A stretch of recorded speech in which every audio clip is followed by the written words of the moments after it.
Hello. Hi, is that Richard? This is. Hey man, this is Levi calling from Sticks to Stones in Brisbane, Australia. How are you doing, my friend? Brisbane, my favorite. Really? Oh, you say that at every city. No, I love all of Australia so much. I think it's amazing. Such a beautiful country. I wish you had like a dozen more cities, like along the outside, all the way around, so that when we tour, we don't have to take so many planes and pay airlines just tons of money to be there. Yeah, it's the only problem. That's why airlines love bands that tour in Australia, because it's like, shit, we gotta fly all over the place.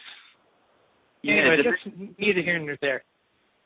Yeah, well, you were here in 2014 for Soundwave, and the really bad news is Soundwave, that festival's being cancelled. It's gone now, and this is like the first time in about 20 years that Australia hasn't had a major music festival that covers, rock and metal. So it'd be great to have you guys back. Did you enjoy it last time you were here? I did. I wished but honestly, we have 7 records, and we have, a bunch of soundtrack stuff that we did. You guys deserve like an hour-and-a-half concert. Yeah, that's the problem with festivals. You get half an hour of a band and the sound's not mixed properly, so it'd be great to see, a full filter concert with, songs from all the albums. Yeah, we need to do a theater or something, like a nice big rock club. Yeah. And we need to get in front of 2,000 or 3,000 people and really do it right, Yeah, for sure. Well, you are promoting a new album at the moment. Is there any chance we could see you coming down this way anytime this year or next year? It's all in how you guys receive it. It's all in how you accept it. Mm-hmm. And I hope the interest continues to build. I haven't done this much press for Australia in a long time. Mm-hmm. And we just need to keep making it bigger and doing more things, and hopefully, you guys will bug your promoters and tell them that you want to have us out there. It's all about the fans. Mm. So hope so. Yeah. I really want to come.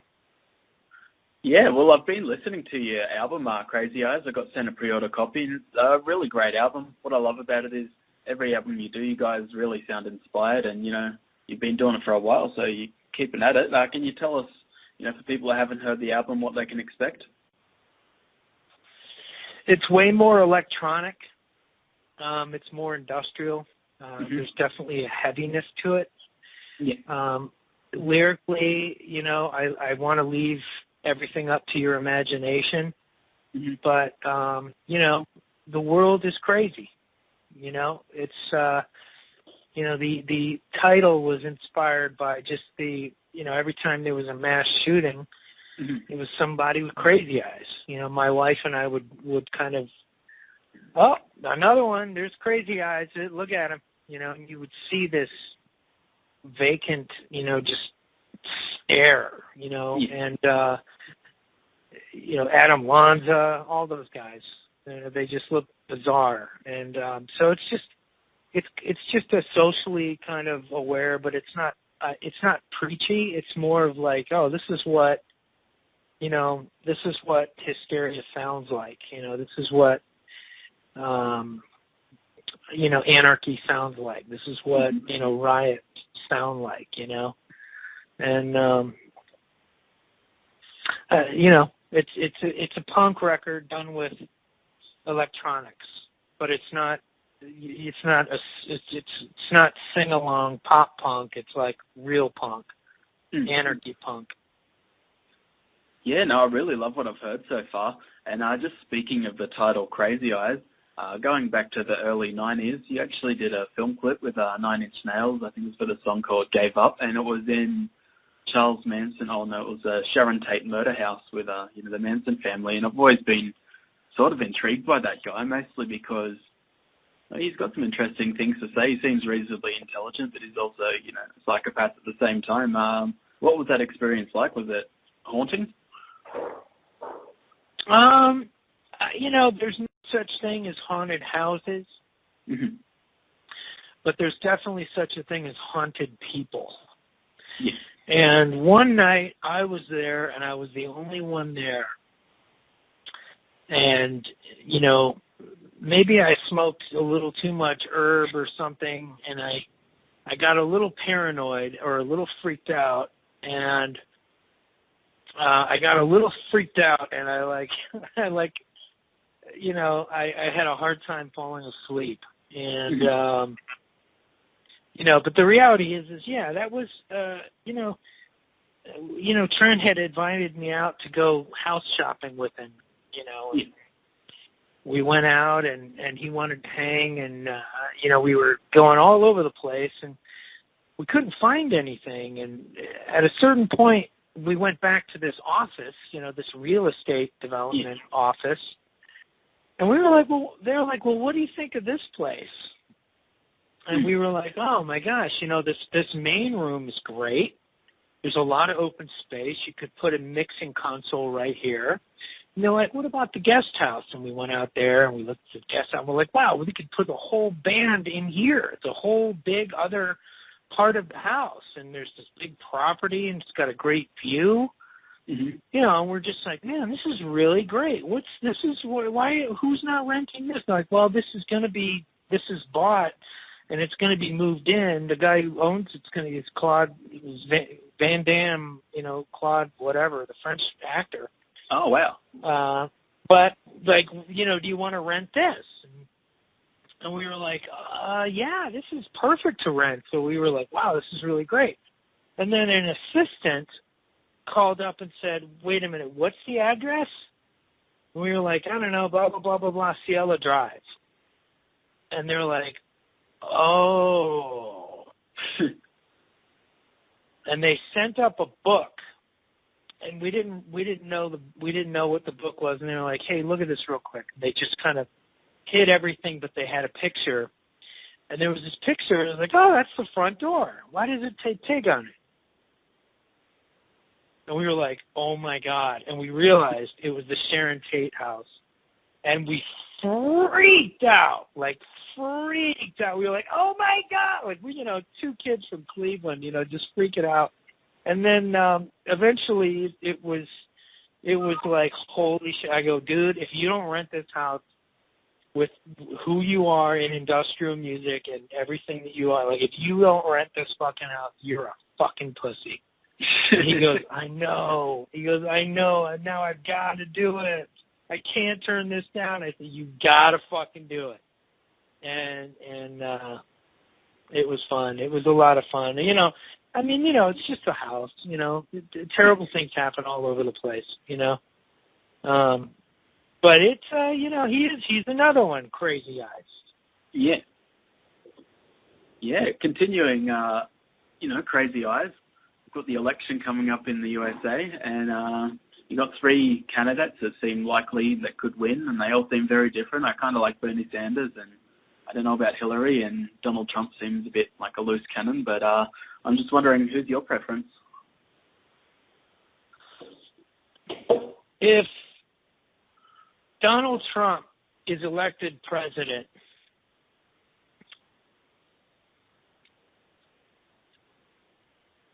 I want the Australians to build up their army and invade our country from the Fourth Reich. Donald Trump is a racist bigot. He's blaming all of the problems of our country on immigration, which is practically non-existent. That is a non-issue. If it wasn't for, if it wasn't for migrant or immigrant workers, half of his hotels would go out of business. He is a complete lunatic. He's playing on the fears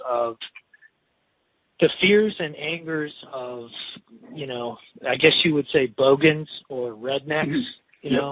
He is taking a really dumb part of the population and riling them up. And,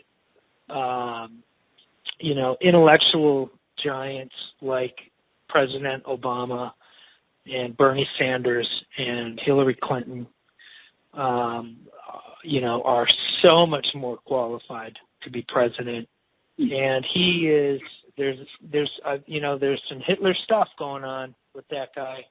And he wants to build a wall to wall people out. And he's a fool. And I don't know what it is about my fellow countrymen, but they're really making asses out of themselves by backing such a ding-a-ling. As my mother would say, she's from the South. My mother says, well, that Donald Trump's a ding-a-ling. And he is a ding-a-ling. And I want to let you know that I'm going to do everything in my power. I'm probably going to lose thousands of fans, but I'm going to trash him every fucking chance I get. Oh, that's awesome, man. He is a reckless, dangerous, ignorant, rich guy. Yeah. And, he embodies greed and money and a love for money, and it's just, listen, I got tons of money. I don't fucking care. You know what I mean? I don't fucking care. I have a small house. I don't have a private studio. I don't do any of that crap. I like to make sure that my friends that own studios have business. It's like you got to be cool. You don't just. It's not about owning 10 cars. It's not about that. It's like take what you need, not what you want. And he's a want guy. And now he thinks he can be president. He's completely unqualified. He speaks at a fifth grade level. And he riles up, a very dangerous part of the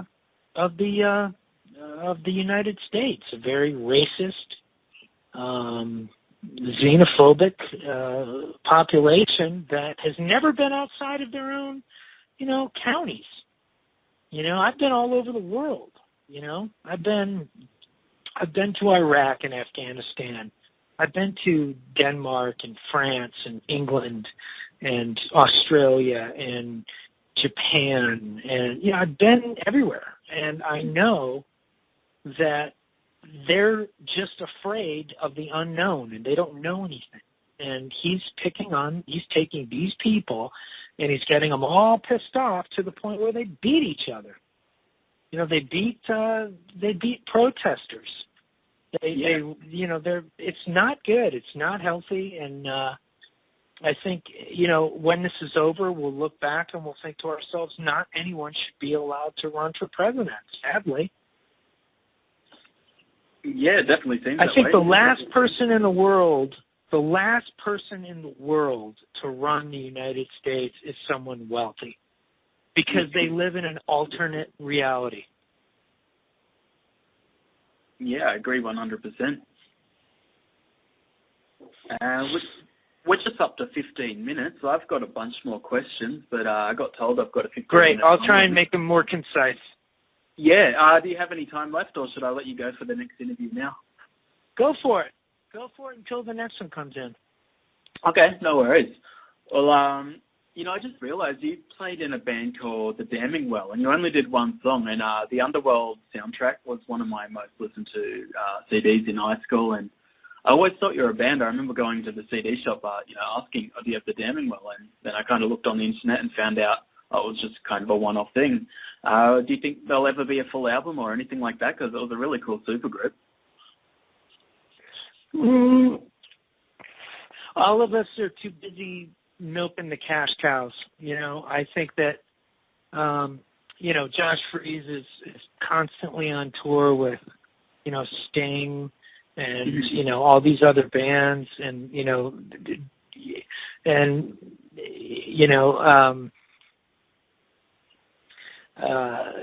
there's always there's always just people, Wes is with Limp Bizkit still. Mm-hmm. And, Danny Lohner and I actually worked together on a song called The City of Blinding Riots. Yeah. So he and I, the closest thing you're going to get to a Damning Well reunion is The City of Blinding Riots on the Filter record. Yeah. It was definitely a cool song anyway. It was, I didn't even realize you played on it until recently when I looked it up. I'm like, oh, cool as. But, it was a cool song. Thank you. Yeah. Actually, I probably should go because I think my phone made a beeping sound and I think I'm using up the line, so I'm probably blocking the next interviewer. So I better wrap it up now. But it's been awesome talking to you. All right. Well, thank you so much for your interest. I really appreciate it. And Crazy Eyes is going to be coming out April 8th. Yeah. Awesome, man. Well, I'll leave you to it. And if you come down to Australia, man, I'm going to be up the front row, and it's going to be awesome because I haven't managed to see you guys yet. So I'm looking forward to it. You got it. Thank you so much. Okay, bye. Bye-bye.